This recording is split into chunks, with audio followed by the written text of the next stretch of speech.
One night, when my daughter was about 10 years old, my mother woke up in the middle of the night and she predicted her own death.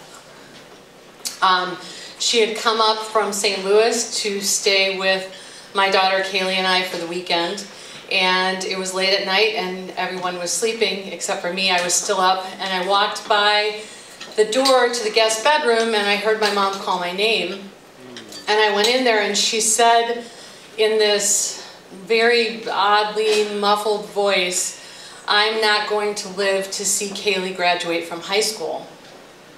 And I said, "What?" And then she said in this very disconnected way, "Honey, I'm thirsty. Will you go get me a glass of water?" So I ran and I got the glass of water and I brought it back in, and she took a sip and she said, "Thank you," and she patted my arm and she laid back down and went to sleep. So the next morning I didn't say anything about it because I was scared, and I also thought maybe she'd been having a nightmare and maybe she didn't remember it. I didn't want to remind her, and because just frankly I didn't even really want to think about it. But I still found myself a couple of weeks later saying to her, like, "Mom, is there anything that you wanted to do in your life that you haven't had a chance to do yet?" And one of the things that she said was that she wanted to go to Paris. So 2 years later, in the spring, we found ourselves in Paris, and it was my mom, whose nickname was Bob, by the way. That's a story for another time. And my daughter Kaylee and I, it was my daughter's 12th birthday. We were all in Paris together. And it was a glorious trip because, you know, my mom was a supremely goofy human being. And all three of us shared this very goofy sense of humor, peppered with some sarcasm. And we were also just easygoing, kind of laid-back travelers. So we were having a great time. My mom had rented this apartment, and it was on the 3rd floor of this apartment building, and it was basically, you know, just one big room and a kitchen and a bathroom, and it had a little table that looked out over the rooftops of Paris to the Eiffel Tower. It was so stereotypical, but it was beautiful. And this apartment also had a washer/dryer. So it was the combo, right? I see someone nodding their head. Maybe you've seen some of these. So it washes and dries in the same thing. I'd never seen that before. And I thought, wow, this is great. We can do some laundry. So midway through our trip, I throw a load of laundry in there one night, thinking it's going to set the timer to dry.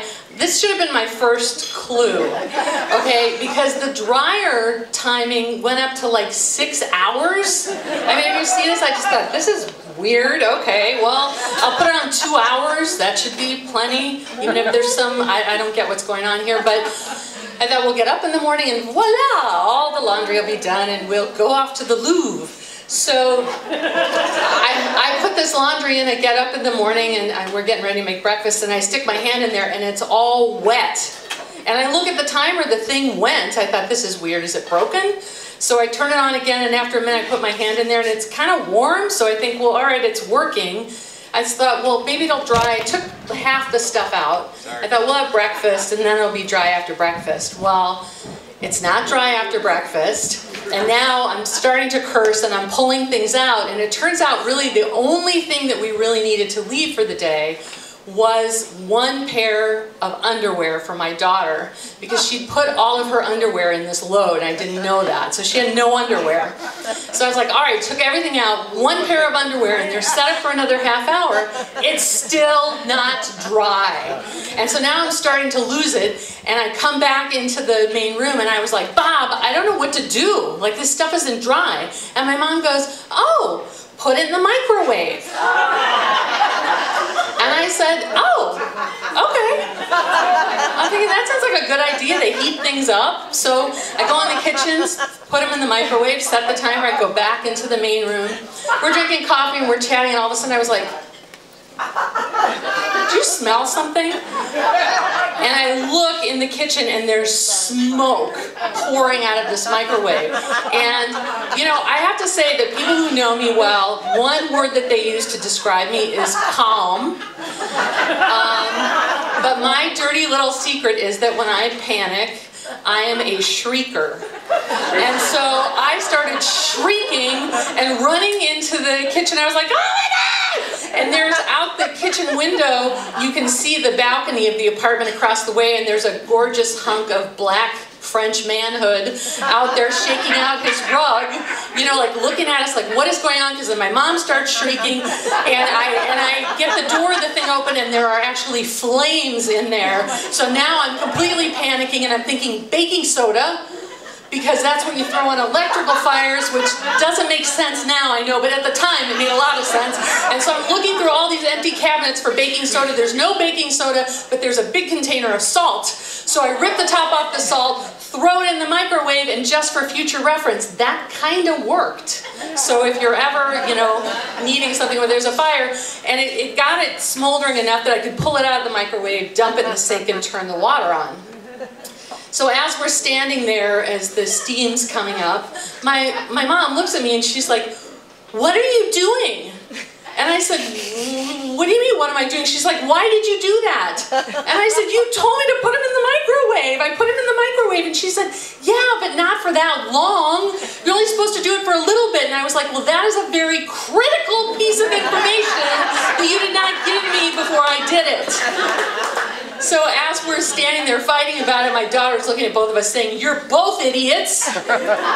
And when the steam clears, I pull the underwear out of the sink, and they're like these beautiful little blue gingham checked underwear with like white lace. And this was amazing because there was the perfect kind of burned hole with these like classically singed edges right in the middle of the butt on these drawers. And I was like fascinated by it. I was like, look at that, look at that, look how that burned. And they were both like, let's go.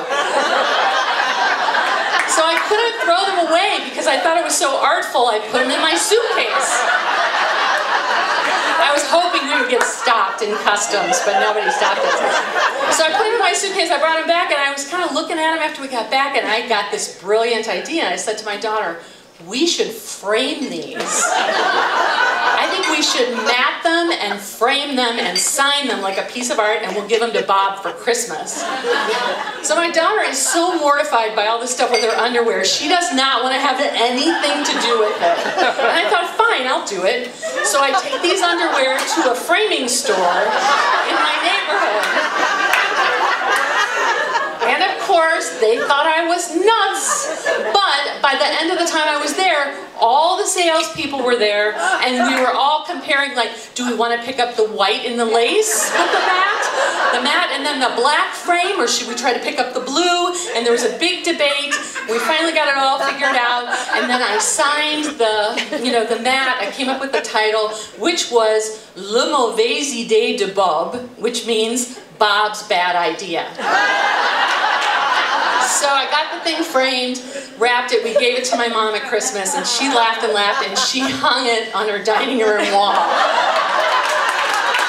It's my daughter, every time we go for Thanksgiving, she's like, oh my gosh, she's such a quiet, reserved person. As a little side note, I will just tell you that 5 years after that, my daughter bought a print at a street fair. She wanted to get framed, and we went into that store. And I shit you not, we walked in, and the guy behind the counter looked at me and did a double take and then yelled, "It's the underwear lady!" And people came running from all over the store, and I was so happy and pleased that they remembered me that I said, oh my gosh, it's her underwear!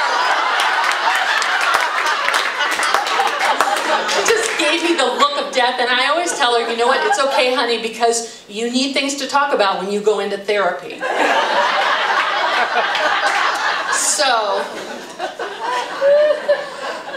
So my mother passed away from pancreatic cancer on March 17th, 2009, which was a little over a year before my daughter graduated from high school. And when she died, the underwear passed to me. And they hang in my house now. And I hope that by the time it's my turn to go, my daughter will have recovered from the embarrassment sufficiently to hang these drawers in a proud place in her own